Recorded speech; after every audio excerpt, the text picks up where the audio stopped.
Noong isang linggo, ang huling topic natin sa Deuteronomy ay tungkol kanino? Tungkol kay Moses. Okay? Anong nangyari kay Moses? Last words. Last words. Ano yung...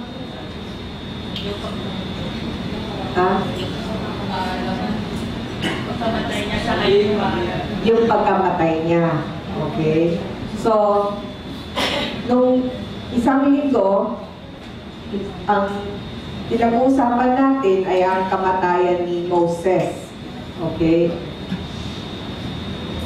Itong linggo, nagkaroon tayo ng celebration kahapon. Okay. Ang kahapon, celebration natin was yung 8th day of assembly. At gusto ko lang yan ulit sa inyo, yung 8th day of assembly, yun din yung parehong araw na si Yeshua ay tinuli at inihandog sa templo ng Jerusalem. So, yung unang araw, yun yung araw na para sa mga Hudyo, yun yung araw na siya ay ipinanganak. Ulitin ko, hindi December 25. Kasi nung ipinanganak si Yeshua, doon sila rin si Mary at si Joseph ay papunta ng Jerusalem para i-celebrate yung Sukkah.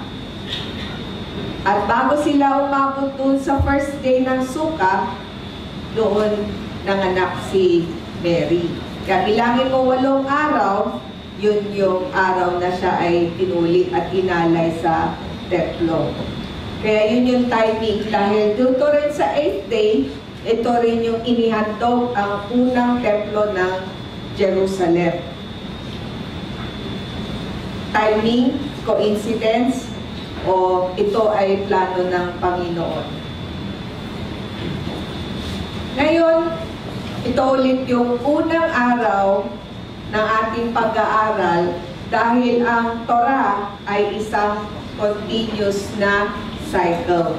Kakatapos lang natin isang linggo sa pagkamatay ni Moses, hindi pa nga tapos siguro magluksa ang mga tao, mag-uumpisa na naman tayo sa bago. Ang sabi, pag may kamatayan, ay meron ulit buhay. Kaya maganda talaga sa pag-aaral ng Torah ay walang katapusan at walang umpisa. Dahil makikita natin mamaya bakit walang umpisa. Dahil ang ating Panginoon ay walang umpisa. Dahil siya ay bago pa nagsimula ang mundo, nandoon na siya. So kung titignan natin, ang Torah ay walang umpisa, wala ring katapusan. At sa bawat pag-aaral ng Torah, iba-iba ang makikita natin pag-aaral. At ngayon, sa pag-aaral ulit natin, magsisimula ulit sa Genesis, makikita na naman natin ang ibang anggulo na gustong ipahiwatig or kanya-kanya rin. Merong iba-ibang mensahe sa bawat tao. Okay. So, bago tayo magsimula, gusto ko itong first slide natin ang maging ating panalangin. So, tayo lang tayong lahat. Papasahin ko muna sa English, tapos sa Tagalog.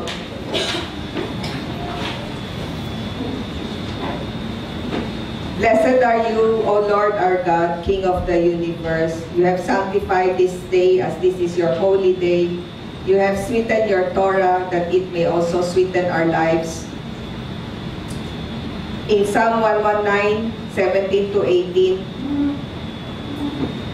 Dear Heavenly Father, Adonai our God, King of the universe, deal bountifully with your servant that I may live and keep your word. Open my eyes that I may behold wonderful things from your Torah. Ito ang iyong abang lingkod, O Yahweh. Naway pagpalain upang ako ay mabuhay at ang utos mo ay sundin. Buksan mo ang paningin ko pagkat nananabik masdan kabutihang itutulot sa akin ng iyong aral. Amen.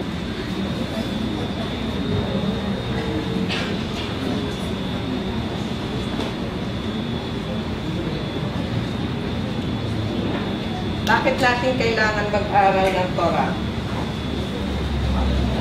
Ha? Bakit natin kailangan mag-aral ng Torah? Slide number 4 na tayo. Alam niyo ba kung bakit tayo kailangan mag-aral ng Torah? Basahin natin. Sapagkat si Kristo ang kaganapan ng kautusan upang mapawalang sala ang sino ang sumasampalataya sa Kanya. So, bakit tayo kailangan mag-aral ng Torah? Ang Torah ay para isang mapa. Kasi, papunta ka sa... Ba't mo kailangan ng mapa? Ha? Sa destination. Meron kang pupuntahan. Kasi kung wala kang mapa, naliligaw ka. Okay? So, kailangan mo ng mapa para mahanap mo kung saan ka papunta. So, ang Torah ay para isang mapa. At ang destinasyon ay ang ating Mesaya. Siya ay si Yeshua. Minsan, nauna nating makilala si Yeshua, pero kailangan natin yung mapa pa rin. Okay. So dito, dahil yung mapa ay para tayo ay makalakad ng matuwid at tayo ay mapawalang sala para matumbok natin ang ating destinasyon. Kaya napakahalaga ng Torah para sa buhay natin dahil yun yung mapa natin para mahanap natin ang destinasyon natin. Ito sinabi ni Yeshua kasi ito'y madalas malaking pagtatalo. Ang tanong ay kung kilala mo na si Yeshua or tinatanggap mo na si Yeshua na siya ay kaligtasan, ito ba ay sapat na para hindi na natin or kalimutan na natin ang Torah? Alam natin ang Torah ay mapa, ang destinasyon ay si Yeshua. Meron din mismo si Yeshua na nagsabi sa Mateo chapter 5 verse 17. Basahin natin. Huwag ninyong akalain na parito ako upang ipawalang batisa ang kautusan at ang mga propeta. Narito ako hindi upang ipawalang bisa ang mga yon, kundi upang tuparin. So si Yeshua, maliwanag na hindi niya tinanggal o pinura ang Torah. Ipinagtibay pa nga niya ang Torah dahil siya mismo ay ang Torah. So hindi ibig sabihin ipinawalang bisa niya ang Torah, kundi siya ay katuparan ng Torah. Pero hindi ibig sabihin ay walang silbi na ang Torah. Dahil si Yeshua mismo ay ang Torah. Dito makikita natin sa Deuteronomy 34 verse 5, si Moses. Basahin natin. Si Moses na lingkod ni Yahweh ay namatay sa lupain ng Moab tulad ng sinabi ni Yahweh. Inilibing siya ni Yahweh sa isang libis sa Moab sa tapat ng Beth Peor, ngunit hanggang ngayon walang nakakaalam na tiyak na lugar. Ang sabi nila, si Moses ay parang natutulog lamang. Okay? Ngunit walang nakakaalam dahil ang Panginoon ang naglibing sa kanya. Ngunit makikita natin dito na sa kamatayan ni Moses, meron na namang simula na bago. Dahil itong Deuteronomy 34, yan ang huling chapter or huling verse huling chapter sa Torah. So, madalas, parang yan yung scroll. Okay, pag nabasa mo na yung dulo, aanuhin mo ulit, babalik ka na naman doon sa umpisa. So, dahil ito yung mahalagang maintindihan natin, dahil ito ay isang pag-iisip. May epekto sa atin pag-iisip. Dahil pag bagong testamento lang inaaral natin, hindi siya uumpisa ulit sa umpisa. Hindi katulad ng pag-aaral ng Torah, hindi pa tapos yung Deuteronomy 34 pag-uumpisa ka ulit sa Genesis. So, tuwing pag-aaral mo, marami ka na namang mapupulot na aral na magbibigay sa iyo ng kaalaman at karunungan, at ito, in fact, kung titignan mo, unlimited.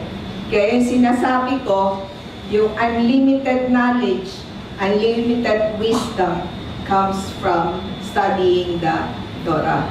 So kung gusto mo maging mas matalino, kung gusto mo maging mas marunong, mas marami kang malaman tungkol sa buhay, ito yung pag-aaral ng Torah.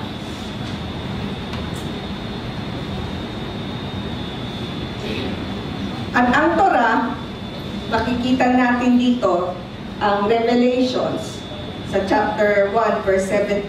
Ito rin yung huling aklat na sa bagong testamento. Basahin natin. Pagkakita ko sa kanya, para akong patay na bumagsak sa kanyang paanan.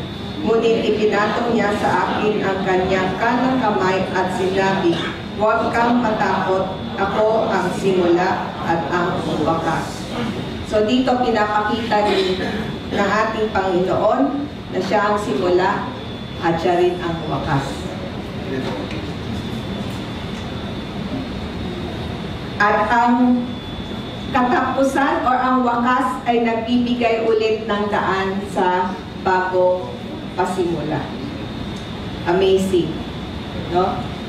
Kaya ang kamatayan ay nagbibigay ng buhay ulit. Kaya gabi, ang unang sa araw ng isang Hudyo, ang unang bahagi ng isang araw ay ang gabi, hindi umaga. Okay? Dahil ang gabi, pagkatapos ng gabi, bagong araw ay meron ulit liwanag, bagong buhay. So yun ang mahalaga makita natin sa ating pag-iisip na tuwing gabi, meron na namang bukas na umaga. Tuwing kamatayan, meron na namang buhay. At yun ay magbabago ang pananaw natin sa ating buhay. Kaya yung sinasabi na let us live day by day, isang araw, bawat araw. Hindi natin kailangan isipin yung bukas dahil araw-araw ay isang bagong araw ulit. Ano yun? Ha? Meron kayong ano dyan? Ha? Ano yung nagiging commotion dyan? Ha? Meron pa kayong ano dyan? Ha?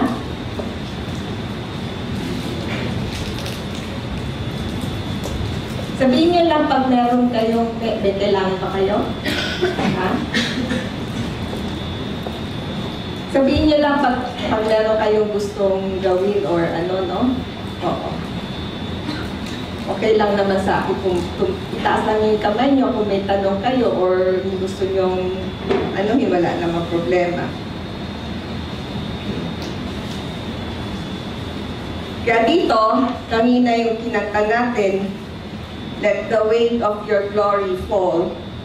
And we wanted God to reveal also His glory. At alam niyo ba na ang kaluwalhatian ng ating Panginoon ay nakikita sa pag-aaral ng Torah. At nakikita natin ang Torah, doon na ba tayo sa next slide? Ang Torah ay, ibig sabihin ng Torah ay ang pag-aaral. no? Instruction. Okay? Isa siyang gabay. Kaya sinasabi, 100. Lagi natin naririnig yung sinasabing tamang daan. Pero alam kaya natin, naiintindihan ba natin kung ano ibig sabihin ng tamang daan?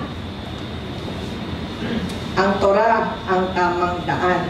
Kasi yan yung daan. Pero alam nyo ba na sa Torah, hindi siya isang linear na daan?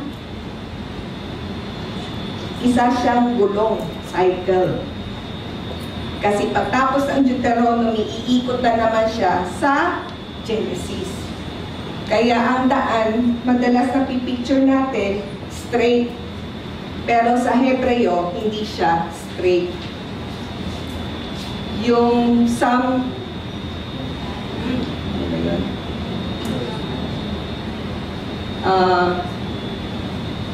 alam nyo ba ano ba yun? Psalm ba yun? Psalm 23? The path of righteousness? No? Hindi siya flat ang path, kundi cycle of righteousness. Minsan napipicture lang natin isang straight, kundi. Actually, pag nakikita mo lagi sinasabing daan or way, hindi siya straight. Sa translation, kung titingnan natin sa Hebreo, cycle siya. Kasi kung nag-umpisa sa Genesis, papuntang Exodus, Leviticus, Numbers, Deuteronomy, tapos iikot ulit sa Genesis. Kaya walang umpisa, walang katapusan. Yan yung amazing sa pag-aaral ng Torah. At dito makikita natin na si Moses mismo ang sumulat ng Torah. Dahil lahat ng sinulat niya ay galing sa ating Panginoon mismo. At dito, sinulat ni Moses na very accurate. Paano sabihin sa Tagalog ang accurate? Eksakto sa pagkatao ng ating Panginoon. Kaya sa Exodus 33 verse 18, basahin natin, sinabi ni Moses, kaya hiniling ni Moses, Yahweh, ipakita po ninyo sa akin ang inyong kaluwalhatian. Ano to kaluwalhatian? Yung kanyang glory. Ano yon? Basahin natin. Si Yahweh ay nagdaan sa harapan ni Moses at sinabi niya, akong si Yahweh ay mahabagin at mapagmahal, hindi ako madaling magalit, patuloy kong ipinadarama ang aking pag-ibig at ako'y nanatiling tapat. Tinutupad ko ang aking pangako maging sa libo-libo at patuloy kong pinapatawad ang kanilang kasamaan, pagsuway at pagkasala. Ngunit hindi ko pinalalampas ang kasalanan ng Ama at ang pagpaparusa ko'y hanggang sa ikatlo at ikaapat na. So yun ang ibig sabihin ng bakit sinulat ni Moses ang Torah. Ang sinulat ni Moses ang Torah is para ipakita sa atin ang kaluwalhatian ng ating Panginoon. At ang kanyang Torah, makikita natin na meron tayo isang mahabagin, mapagmahal, hindi madaling magalit, patuloy na pinadarama ang kanyang pag-ibig at nanatiling tapat na Panginoon. At dito nakikita natin na isang mapagpatawad na Panginoon, kahit na tayo ay tuloy-tuloy na laging sumusuway, sumusunod sa mga kasamaan at mapagkasalang lipunan. At dito lahat ay makikita natin sa Torah. Kaya dahil dito, napakahalaga na patuloy natin na inaaral talaga ang kanyang salita, ang kanyang Torah. So kung gusto mo mas makilala ang ating Panginoon, ang kanyang pag-iisip, ang kanyang kaluwalhatian, dito natin yan makikita. Dahil ngayong araw na to, mag-uumpisa tayo ulit sa Genesis. Kaya Genesis. Greek gene. Ang gene yung binhi. So, lahat nagsisimula sa binhi. Genetic gene. Okay. So, kaya ang title ay Genesis. Bakit nakita niyo? Sige, next slide.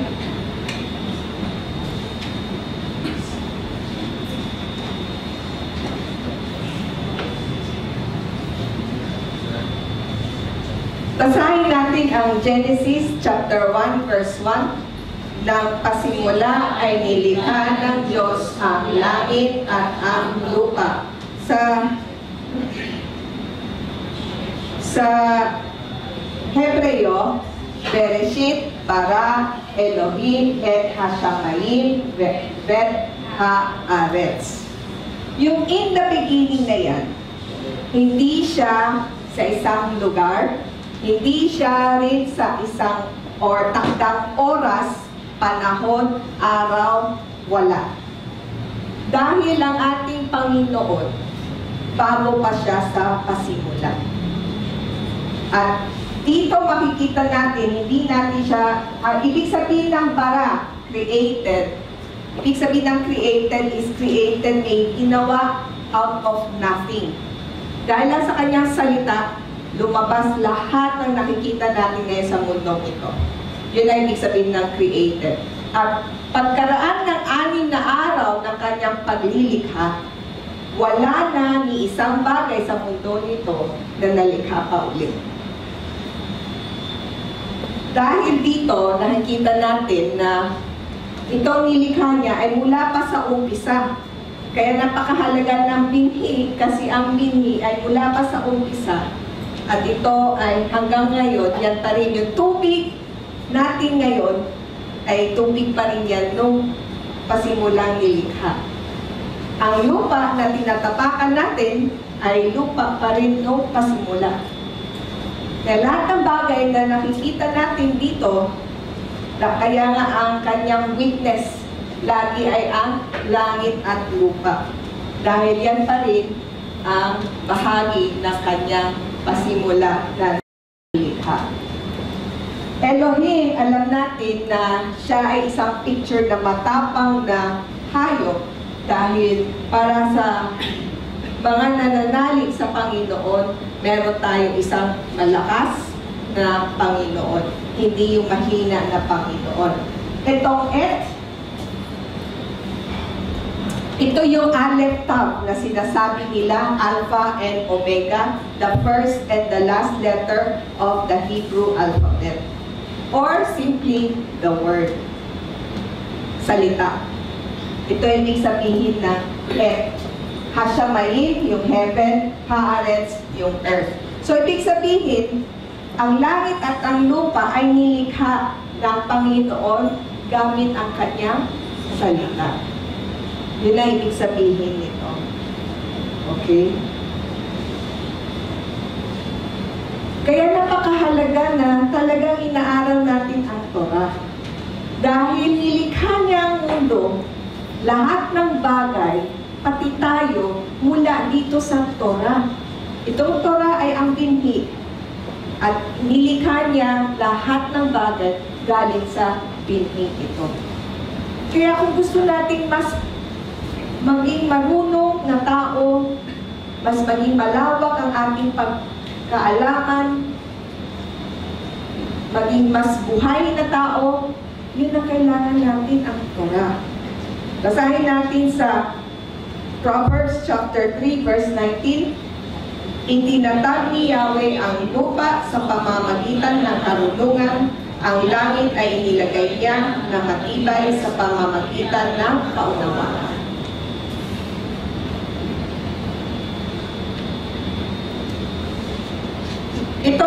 Itong pag-aaral natin ngayon, pinili ko lang yung mas mahalagang makita natin ng mabuti sa pag-aaral natin itong taon na to. Okay? So, mas maganda is pag-uwi ninyo, meron kayo hanggang bukas, basahin nyo ng maigi isa-isa ang kanyang salita. Dahil ang dami natin mapupulot ng kaalaman at ang pag-aaral din natin. No? Next is,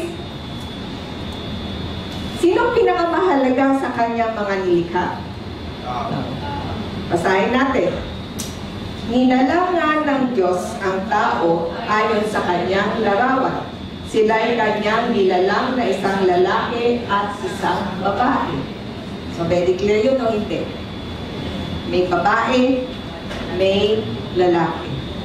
Okay. Wala sinabi sa gitna. Okay? Hindi. Gusto ko lang ito maging maliwanag, ano? Meron, hindi ko hinuhusgahan kung meron tayong, sabihin natin, naiiba dito sa salita niya. Pero kailangan maliwanag tayo na ito ay salita niya. Kung hindi tayo nagkakagusto, kunwari ako babae, tapos hindi ako nagkakagusto sa isang lalaki, okay lang yun. Pero ayon sa salita niya, kung gusto natin sumunod at hindi maligaw sa kanyang daan, mas maganda is maging single ka na lang. Kasi pilitin mo rin mag-asawa, tapos magka-problema, mahirap din. Pero kung pipilitin mo maging iba, kung lalaki ka, tapos gagawin mong iba, meron tayo rin problema. Okay? So, kailangan hanapin niyo sarili mo sa nilikha ng Panginoon dahil nilikha niya tayo bawat isa ayon sa kanyang larawan. Minsan marami tayong dinadaanan sa buhay kaya tayo nagkakaroon ng siguro hindi naiintindihan sa buhay natin at medyo naiiba ang ating pag-iisip. Hindi ko sinasabing iaanok kita dahil kung ikaw ay isang hindi mo nalalaman kung ikaw ay lalaki ka or babae, bigyan mo rin na sarili mo na aralin mo mabuti ang salita ng Panginoon para hanapin mo talaga ang sarili mo. At hindi ako nandito para husgahan ka. Minsan madalas may mga pangyayari sa buhay na nagiging dahilan kung bakit tayo ay naliligaw. Pero maliwanag sa salita niya na lalaki at babae. Malalaman mo naman sa katawan kung ikaw ay babae o lalaki. Walang confusion doon. At isa pang mahalaga is kung ikaw ay lalaki, sumuot ka rin ng panlalaki. Kung ikaw ay babae, sumuot ka rin ng pambabae.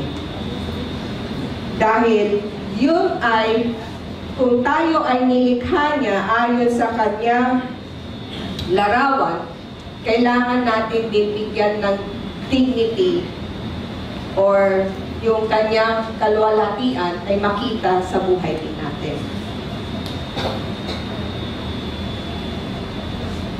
At sumunod, yung sinabi ko kanina, yung gabi at umaga.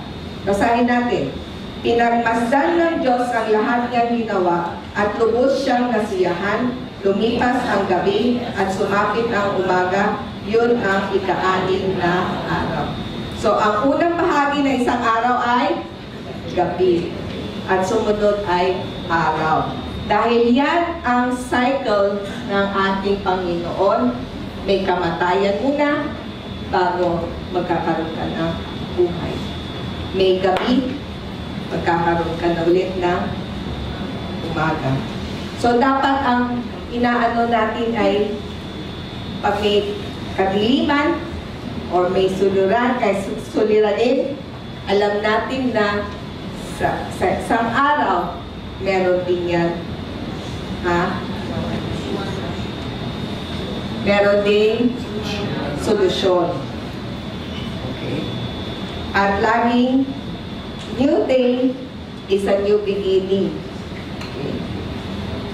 Kaya ang Sabat nag-uumpisa sa paglubog ng araw ng Biyernes at ang paglubog ng hanggang sa paglubog ng araw bago lumubog ang araw ng Sabado. Okay? Ang kadiliman, pag madilim na madilim ito, pag madilim, sarado natin ang ilaw. Sarado natin lahat ng ilaw. Ako sinira yung aking cellphone. Brian. Nakikita natin yung liwanag, kaya niyang i-overtake ang kadiliman. Okay? Yun na ibig sabihin nun. Gusto natin ulit ng ilaw. Okay? So, yung kadiliman at liwanag, ang liwanag, kaya niya iano ang kadiliman. Ang kasamaan, evil, kaya rin labanan ng kabutihan. Okay. Ang kamatayan, nagbibigay daan sa buhay. Kaya dahil dito, mag-iiba talaga ang pag-iisip natin. Dahil hindi ka na nakatingin sa dilim, kundi inaabangan mo na ay ang liwanag. Hindi mo na ikinalulungkot ang kamatayan dahil ang inaabangan mo na ay ang buhay. Alam natin na tayo ay makasalanan, ngunit hindi yun ang mahalaga dahil sa kabutihan, sa pagsunod ng Torah, tayo ay mabibigyan ulit ng pagkakataon na maituwid ang buhay at bigyan ulit ng pagkakataon magkapasok sa kanyang kaharian. Yun ang magandang aral ng yung pasimula ng ating Panginoon. Ilang araw niya nilikha ang mundo kasama ang tao?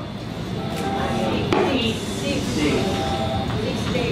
Ilan? 6 days. 6 na araw. Okay. Sa ikapitong araw, ano kaya ang ginawa ng ating Panginoon? Basahin natin. Pahinga ha. Tignan ko kung talaga nagpapahinga kayo bukas o ngayon pagkatapos ng ating Torah. Basahin natin. Nilikha nga ng Diyos at langit at ang lupa at ang lahat ng bagay na naroroon. Tinapos niyang likhain ang lahat ng ito sa loob ng 6 na araw. At siya'y nagpahinga sa ikapitong araw. Pinagpala niya ang ikapitong araw at itinuring itong banal. Sapagkat sa araw na ito, siya nagpahinga matapos likhain ang lahat. So paano mo sasabihin na magiging banal ang isang okasyon kung hindi naman yan nasa Sabat?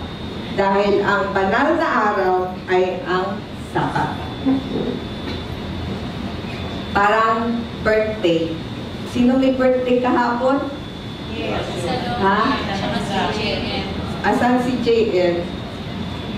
Ayan, happy birthday. Oo. Kailan yung birthday mo? Kahapon? Eksakto ba? Ha? Oo. Celebration pala niya kahapon. No? Pero kung ngayon kayo pumunta ng K-pop, may maabutan pa kayo? Wala na. So, ganun din ang Sabat kasi ito ay ang araw ng Panginoon. At pag bukas, Sunday, linggo kayo dumating, wala na kayo maaabutan dito. At hindi nyo na ako maaabutan na nag-share sa inyo ng Torah. Ano ibig sabihin ng Shabbat? Ang Shabbat.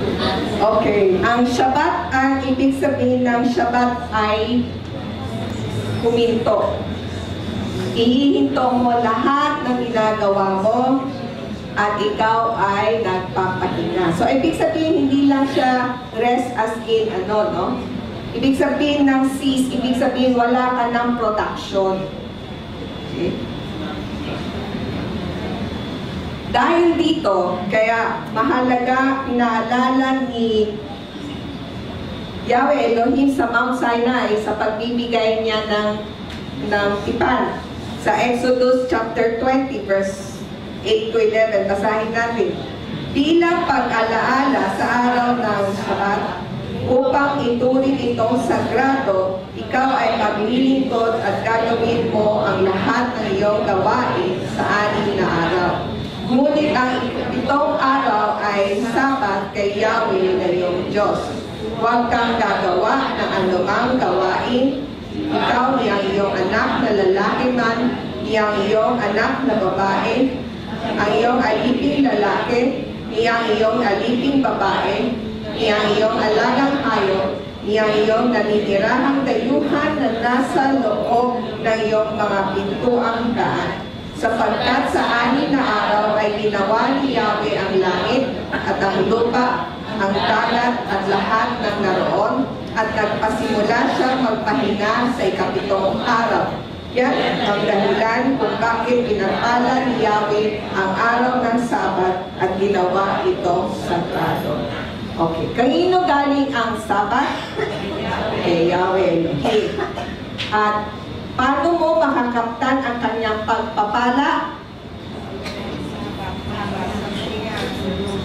Tayo ay sumunod sa kanyang banal na araw at ito ay ang kanyang Sabat.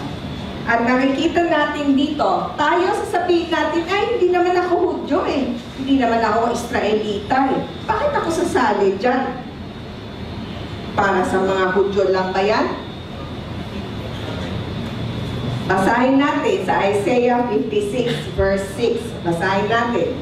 At ang mga banyaga na lumakip kay Yahweh upang maglingkod sa Kanya at umibig sa pangalan ni Yahweh, upang maging mga lingkod niya, lahat ng namimili ng Sabat, upang huwag ito malapastangan at nanghahawakan ng sa aking tipan. So, ang mga dayuhan, tayo yun. Meron ba tayong dahilan para sabihin, ay hindi man ako Hudyo, ba't ako susunod? Ngunit maliwanag dito na sinasabi na tayo mga banyaga, kung sabihin natin, I love the Lord, palagi mo kang bibig, praise the Lord.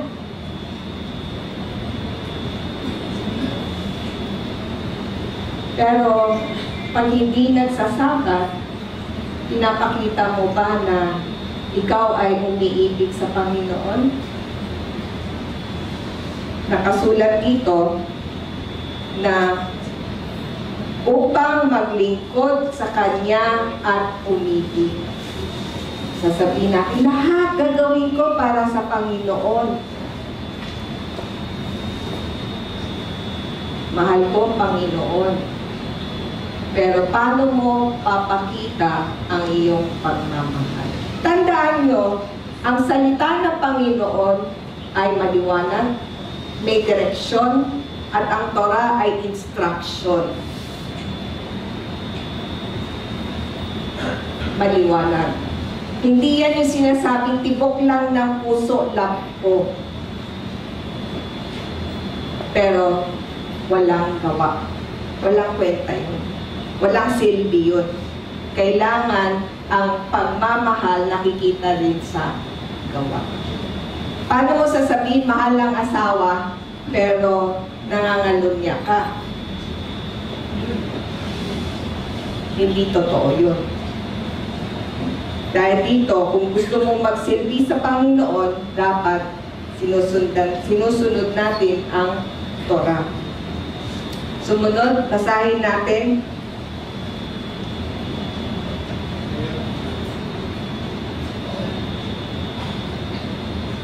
Exodus 31, basahin natin.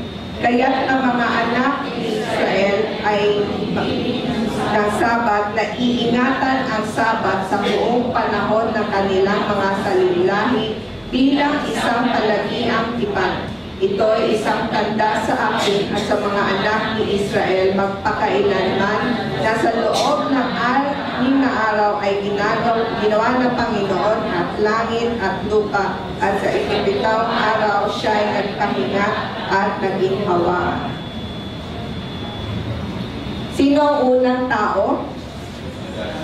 Adam. Basahin natin. Pagkatapos, ginawa ng Panginoong Yahweh ang tao mula sa alabok. Giningahan niya sa ilong at nagkaroon ito ng buhay.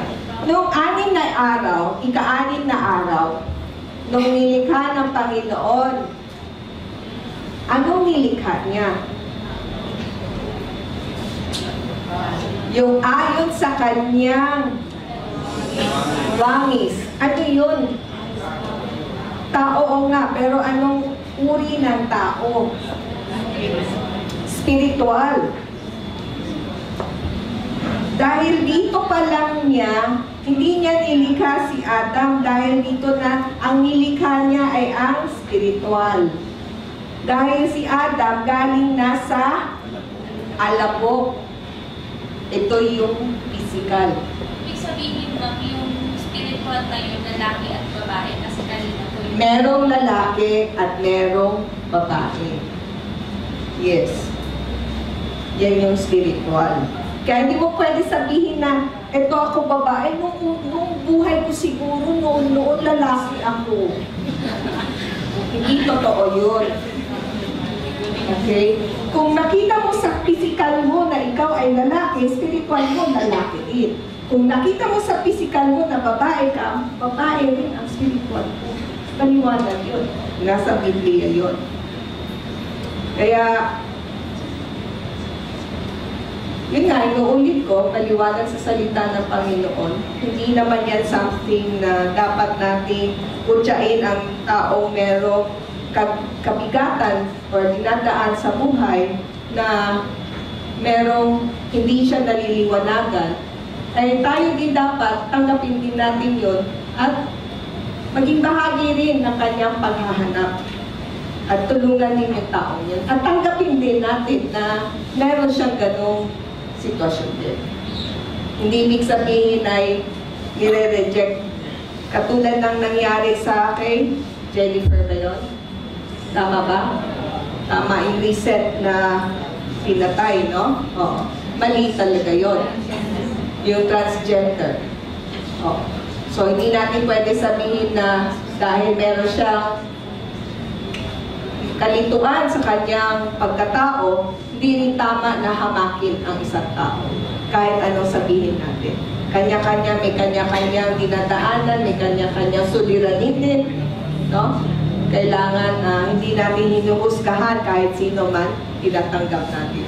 Ito ay salita niya, nililiwanag ko lang, hindi ako maaring kumaliwa or kumanan. Kailangan matuwid ang salita at kailangan ko sabihin kung paano sinulat ang salita. Walang dagdag, walang bawas. Okay? Maliwanag tayo doon. O ngayon, so alam natin na nung ika-6 na araw ay ang spiritual, ang nilikha ng Panginoon. Si Adam ay inano niya mula sa alabok. Dahil si Adam, kaya Adam, galing siya sa Adama. Ang ibig sabihin ng Adama ay ang lupa. Kaya Adam. Kasi sa Hebreo, ang lupa ay Adama. Kaya ang pangalan niya ay Adam. Okay. At anong binigay sa kanya ng Panginoon? Hiningaan. Yung hinga na yun yung nagbigay sa kanya ng buhay. Okay. Yun ibig sabihin ng neshama. Yung neshama na yun, yung hinga na yun, yan ay galing sa Panginoon. So, kailangan natin ang Panginoon sa buhay natin para tayo ay maging buhay na tao.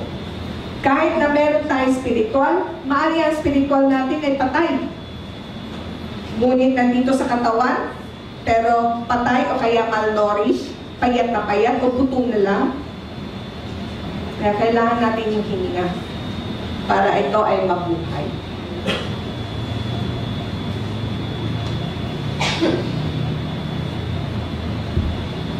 Next, anong nangyari after kay Adam? Basahin natin. Naglagay ang Panginoong Diyos ng isang halamanan sa silangan ng Eden at inilagay niya roon ang taong kanyang nilalang. Okay, ang Eden, ang ibig sabihin yung delight. Ibig sabihin yung pag nandoon ka, sinasabi nilang paraiso. Wala ka nang hahanapin pang iba. Diba? At ang ibig sabihin ng Eden, ang heart, ano sabihin sa Tagalog? Halamanan, garden. Ito ay isang may boundary. No? May boundary, may fence. Okay? So may protection siya, si Adam. Tapos, lahat ng gusto niya or mahanap niya sa buhay niya, nandoon na sa Eden. At ang garden ay may boundary. Okay? At inilagay ng ating Panginoon si Adam sa loob. Pero galing siya sa labas. Doon sa lupa.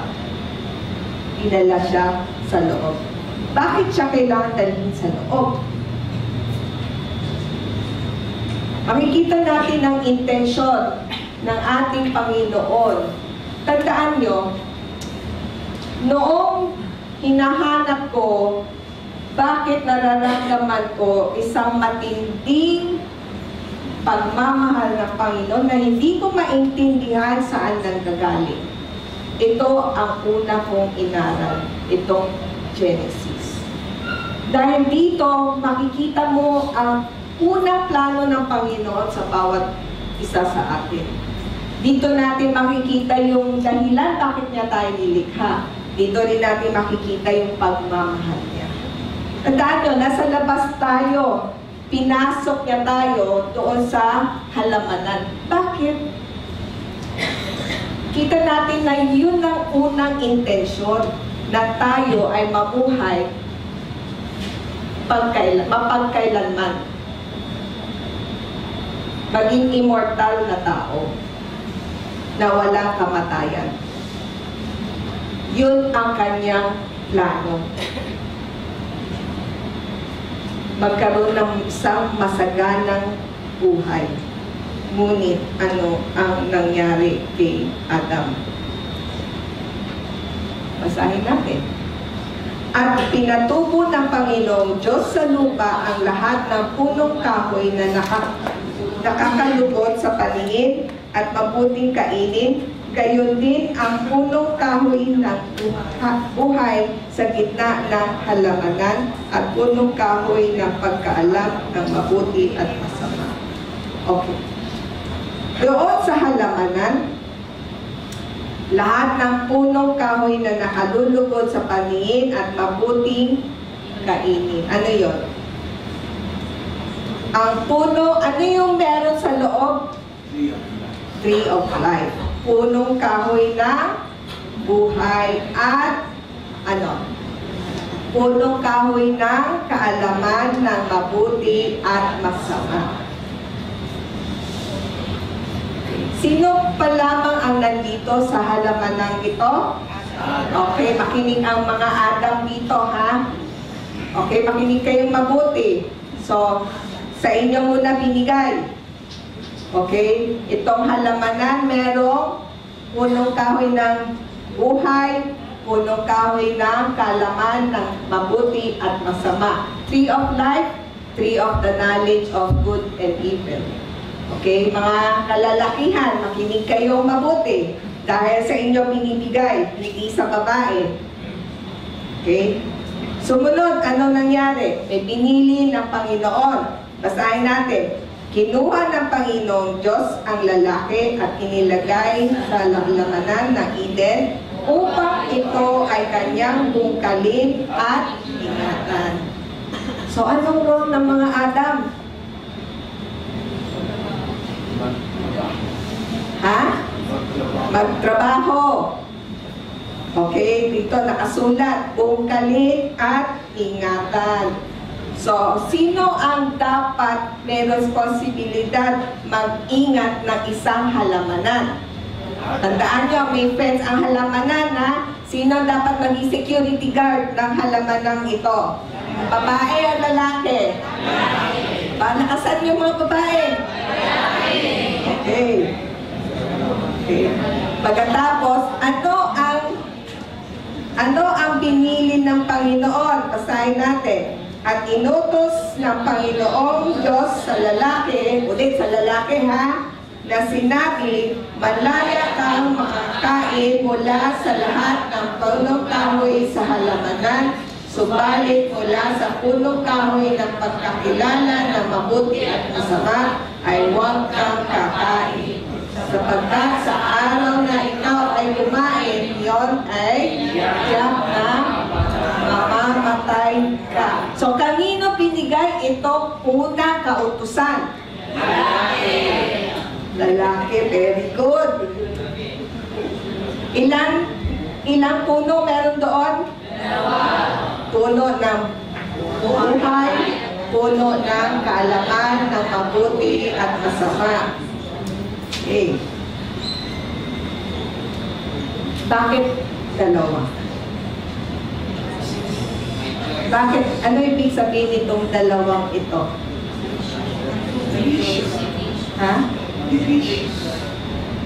Bakit meron puno ng buhay, meron puno ng kaalaman at mabuti at masama? Bakit? Bakit kaya? Dahil dito, you choose life. Buhay. Pag ito pinili mo, buhay ang makakamtan mo. Pag ito pinili mo, very clear, sinabi dito, ikaw ay mamamatay. So, ang tanong, Deuteronomy 30 verse 19, tinatawagan ko ang langit, ang lupa bilang saksi laban sa inyo sa araw na to, na aking inilagay sa harapan mo ang buhay at kamatayan, ang pagpapala at sumpa. Kaya piliin mo at ang iyong binhi ang buhay upang ikaw ay mabuhay. So, dito pa lamang, binigay na kay Adam ang choice. Buhay o kamatayan. Maliwanag yun. At ang witness na binigay ni Yahweh kay Adam sa lahat ng mga Adam ay ang langit at lupa. Dahil ang langit at lupa hanggang ngayon ay yun pa rin. Langit at lupa pa rin. Kaya yan ang pinili niya. Hindi niya pinili si Nieva o si Milsondo. Dahil pagdating na ng maraming taon, wala na rin sila. Ngunit ang langit at lupa, hindi mawawala. Kaya sila ang witnesses. Dahil sila rin ang nagbibigay, ginamit ng Panginoon sa pagpapala ng tao. Ang langit para sa mga ulan, ang lupa para tumubo, at ang pagpapala sa tao, doon mo makikita. Okay. Kaya maliwanag na pag ikaw ay sumunod, pagpapala ang matatanggap mo at ikaw ay buhay. Pag yung isa pinili mo, kamatayan at sumpa.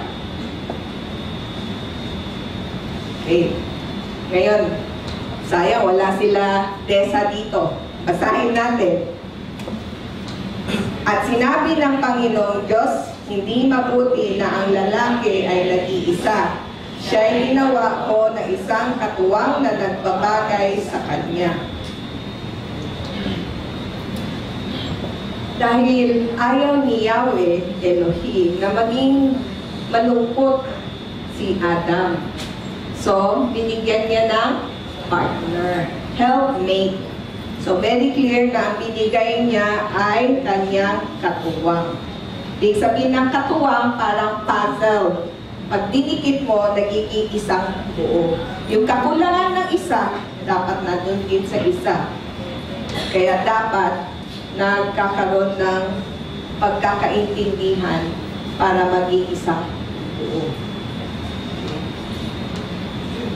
At huwag mo sasabihin na itong asawa ko, ganyan, hahanap ako ulit ng iba. Pag hanap mo ng iba, sasabihin mo, ganyan.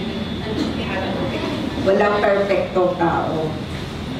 Kaya mahalaga is maintindihan natin na binigyan tayo ng Panginoon ng partner para maging katuwang.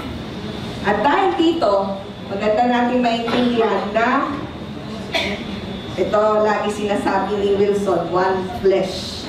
Kaya iniiwan ng lalaki ang kanyang ama at ang kanyang ina at umipisan sa kanyang asawa at sila'y nagiging isang laman. So mahalagang maintindihan natin na ang pag-aasawa ay para magkaroon ng katuwang sa buhay at para mag-multiply, dumami, dagdagan ng mundo at maging iisang laman. Yan ang maganda sa isang mag-asawa, yung pagiging isang laman. At walang kahihiyan sa mag-asawa. At pag meron nun, ibig sabihin may problema ang mag-asawa na dapat ayusin. Dapat kasi walang sinasabing sekreto at kailangan nagiging isang laman ang mag-asawa. Ngayon, mag-asawa na si Adam, may asawa na si Adam. Ano sumunod na mangyayari? So, sino may kasalanan sa susunod na mangyayari? Basahin natin. Bakit kaya ahas? Basahin natin. Ang ahas, ay teka sandali yung prutas hindi mansanas tandaan natin na walang sinabi sa Biblia kundi bunga lang, bunga. Okay, next. Ang ahas nga ay higit na tuso kesa alinman sa mga mailap na hayop sa parang nalilikhang Panginoong Diyos. Huwag ninyong kakainin ang mula sa alinmang punong kahoy sa halamanan. Ang tanong ni, ano itong tanong na binigay nitong serpiente, itong ahas? Ano ang tinanong niya? Parang tinanong niya, sinabi pa ng Panginoon sa'yo na hindi ka pwedeng kumain dito sa puno ng halamanan. Bakit yun ang tanong niya? Ha? Dinidisip niya? Oo, pero anong style ng pagtukso sa tao? Ha? Anong ginawa niya? Kasi totoo ba, una, you shall not eat from any tree of the garden? Isa lang. Isa lang. Isa lang. Okay, alam natin may pinili lang particular na puno. Pero anong ginawa ng serpiente?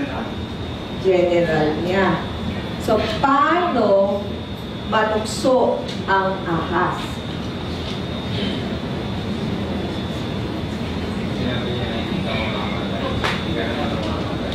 Di pa yun, tinanong niya muna, totoo ba?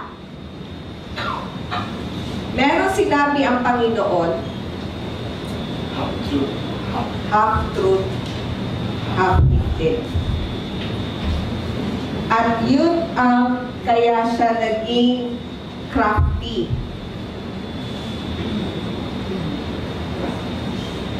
Dahil magaling siya magbigay ng tanong sa iyo para mag-isip ka.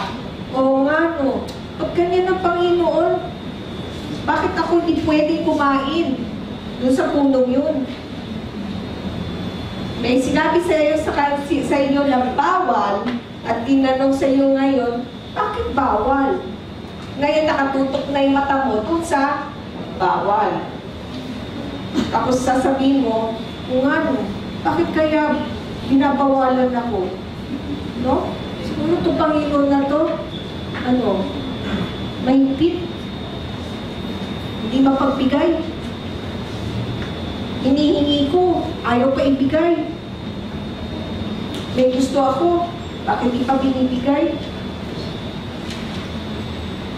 Yun ang mga tanong sa buhay na nag-uudyok sa bawat tao, malayo ang kanyang focus doon sa puno ng buhay. Ngayon nakatingin na siya dito sa puno ng kaalaman ng mabuti at masama. Yan ang focus. Hindi na dito. Focus siya dito. At ano pa paglilinlang na sinabi ng serpiente? Basahin natin. Sapagkat nalalaman ng Diyos na kapag kayo'y kumain noon, ay mabubuksan ang iyong mga mata at kayo'y magiging kagaya ng Diyos na nakakakilala ng mabuti at masama. So, anong uring pagtutukso ang binigay niya sa kay Eva? Ano? Ha? Ano sinabi niya? Pag kinain mo yon, sabi niya, hindi ka mamatay. Pag kinain mo yon, ikaw ay magiging kagaya ng Diyos. Ano ang tungkulin natin sa mundong ito? Maging katulad ng Diyos? Or mabuhay para makita ang kaninningan ng Panginoon sa buhay natin? Ang role natin is to reveal His glory, hindi to be like God. To reveal His glory ay obedience to the Torah. To act like God, to be like God, wala na ang Torah, ayon na sa sarili ko, tama o mali. Sasabihin ko, di ko na kailangan yan, Torah na yan. Basta ako ay maging mabuting tao, di ako mamatay tao, di ako nagnanakaw, di ako umiisip ng masama sa ibang tao, mabait na tao ako. Yan ang ibig sabihin na kaalaman ng mabuti at masama. Pero ang buhay, puno ng buhay, yan ang Torah. So kung gusto mo mabuhay, ay ang Torah. Kung gusto mo mamatay, alisin mo sa pag-iisip mo ang Torah, dyan ka, ako dito, kung anong gusto ko. I'm free to do whatever I think is good for me. Yun ang ibig sabihin nito. Dahil gusto mo na maging Diyos. At ikaw na ang nagsasabi kung ano ang mabuti at ano ang masama. Yun ang ibig sabihin na mabubuksan na ang iyong mga mata at ikaw ay magiging kagaya ng Diyos. Makikilala mo ang mabuti at masama. So, sino dito sa atin gusto maging Diyos? Pag sinabi natin yung pagtutuli ng ating pag-iisip, ito ay ibig sabihin na ako ay susunod sa Torah, hindi sa sarili kong pag-isip, hindi sa sarili kong kagustuhan, hindi ayon sa aking sariling batayan kung ano ang mabuti at masama. Kung sinabi ng Torah, yun. Susunod na lang ako. Yan ang ibig sabihin ng kumain sa puno ng buhay. At dahil doon, anong ginawa ni Eva? Kinain ang bunga at binigay pa kay Adam. At dahil doon, ito yung unang kasalanan sa mundong ito. Kaya anong ginawa? Kaya pinalaya siya ng Panginoong Diyos sa halamanan ng Eden upang kanyang bungkalin ang lupaing pinagkukunan sa kanya. Dahil sa kasalanan, nilabas ni Yahweh Elohim si Adam. Bakit niya kailangan ilabas? Dahil kung siya ay nasa loob ng halamanan, at siya ay may kasalanan, at pag siya ay kumain pa doon sa puno ng buhay, anong mangyari kay Adam doon? Wala nang pagkakataon na maayos ulit siya. Yun ang dapat natin makita, hindi kaparusahan lang ang dahilan kung bakit siya nilabas. Dahil siya, pag hindi siya nilabas ng Panginoon, siya ay mamatay. O hindi siya mamamatay dahil sa loob ng halamanan ay immortal. Pero, paano naman yun pag immortal na makasalanan? So, ginawa ni Yahweh sa kanyang pagmamahal at gusto niya bigyan ng pagkakataon si Adam manumbalik. Kailangan niyang ilabas si Adam. Dahil pag hindi niya nilabas, wala nang pag-asa si Adam sa buhay na maging maayos ulit. Wala na siyang pag-asa magkaroon ng panunumbalik. Kaya lahat tayo, kahit na magkaroon ng magulong buhay, makasalanan na buhay, meron palaging pagkakataon. Wala ni isang tao na hindi magkakaroon ng pagkakataon na manumbalik. Basahin natin ang sumunod. So, nung nilabas na si Adam, nasa labas na ng halamanan, merong paraan para siya ay makabalik doon sa halamanan. Basahin natin. At kanyang itinaboy ang lalaki at inilagay sa silangan ng halamanan ng Eden ang mga kerubin at isang nagniningas na tabak na umiikot upang bantayan ang daan patungo sa punong kahoy ng buhay. Amazing na merong pagkakataon. Inayos siya ng Panginoon itong sinasabing nagninigas na tabak, ibig sabihin umaapoy na tabak. At alam natin ang tabak ay two-edged sword. Pag tinamaan ka, masasaktan ka, pero yun ang katotohanan. Ito ang salita ni Yahweh Elohim, ito rin ang Torah. Yung tabak. Dahil pag nakinig tayo sa tabak, nakinig tayo sa kanyang salita, minsan aray ko, sakit. Pero ito ay dahilan na gusto niya tayong manumbalik. Siya ay tumatawag sa atin at lagi sinasabi, makinig tayo, repent, go back, turn around. Hindi lang turn around, hindi lang change your life, hindi lang transform your life, kundi bumalik sa kanyang paraan, sa kanyang cycle, sa kanyang Torah, para ikaw ay magkaroon ulit ng pag-asang pumasok. Yung una kong sinabi, ang Torah ay ang mapa, ang destinasyon ay ating Messiah. Kaya dito, si Yeshua ay sinabi ni Yeshua sa kanya, ako ang daan, at ang katotohanan, at ang buhay. Walang sino man makaparoon sa Ama, kundi sa pamamagitan ko.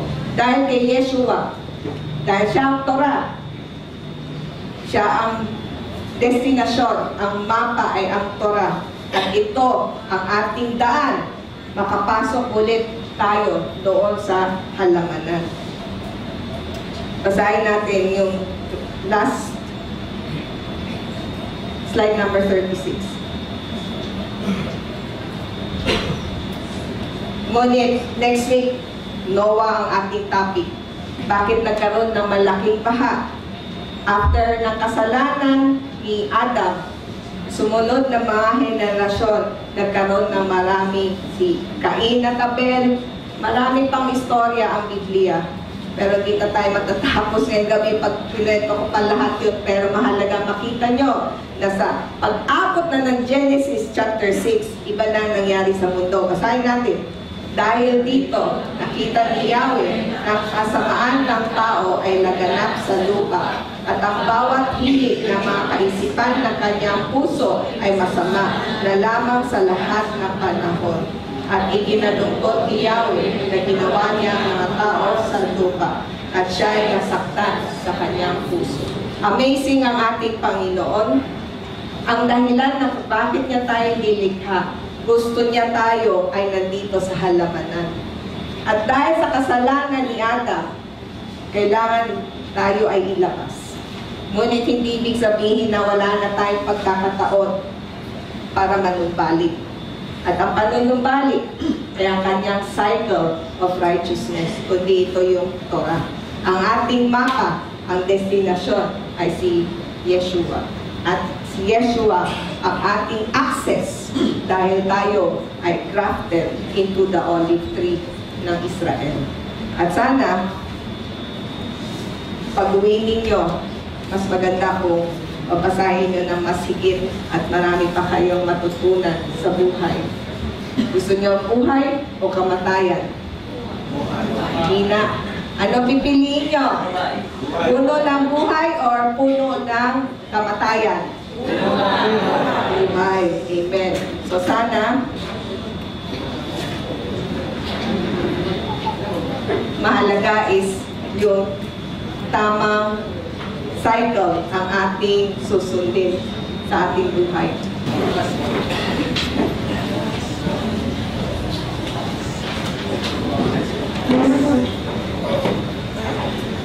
Maraming salamat, ating Panginoon. Pinakita mo uli ngayong gabi ang buhay ay isang gulong.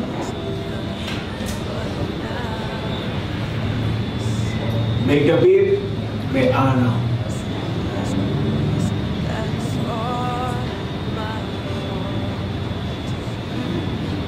At ang gabi ito pinakita muli sa amin itong amazing grace. Lalo ko naiintindihan bakit kailangan ka mamatay sa cross para sa akin. Para sa amin natin. That in the beginning, ang plano mo sa akin, sa aming lahat, ay nasa loob kami ng Garden of Eden.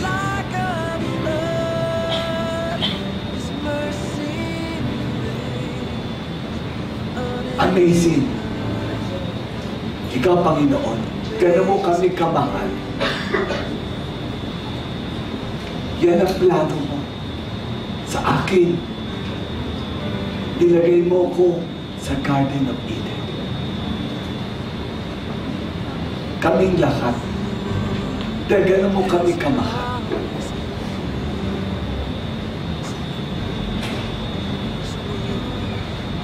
Alam na namin kung ano nangyari.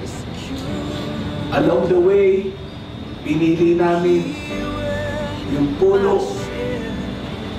ng mabuti at masama.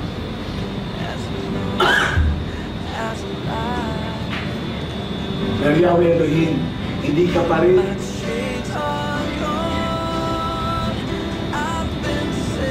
hindi mo pa ako pinabayaan. Kaya binigay mo itong Torah sa akin upang manumbalik.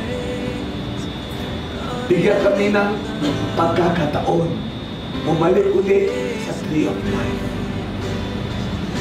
Ako'y nagpapasalamat despite of ulit-ulit naliligaw, nagkakamali, nakakalimutan at yung mga salita, yung mga commandment, pero hindi ka pa rin nagsasawa, hindi nagbabago. Amazing grace ka talaga, Yahweh.